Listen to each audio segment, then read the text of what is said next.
Welcome to the Tech Egg. Don't get scrambled. Enjoy the video. In this video, I will explain how to make Nissan Sentra faster step by step.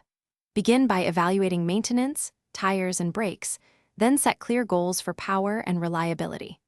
I'll recommend simple bolt-on upgrades first, explain why intake and exhaust matter, and show how weight reduction and proper tires improve acceleration and handling.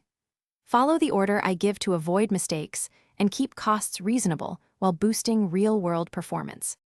For most Sentra drivers, bolt-ons deliver the best value and least hassle. Start with a high-flow air intake to improve throttle response, then move to a catback exhaust to free up mid-range power. Lightweight wheels and performance tires transform grip and reduce rotational mass, improving acceleration and handling. I'll explain fitment tips, compatibility checks, and how each change affects fuel economy and driving feel so you know what to expect.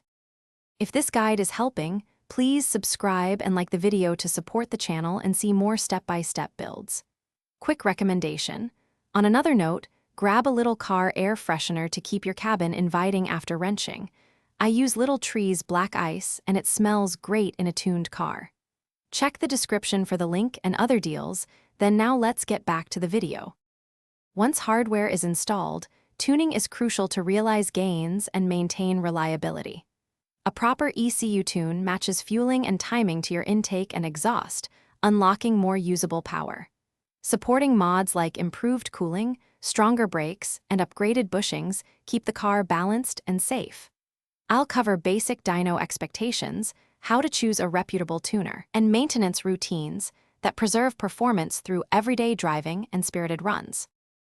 Thanks for watching. Consider subscribing if I helped unscramble your problems.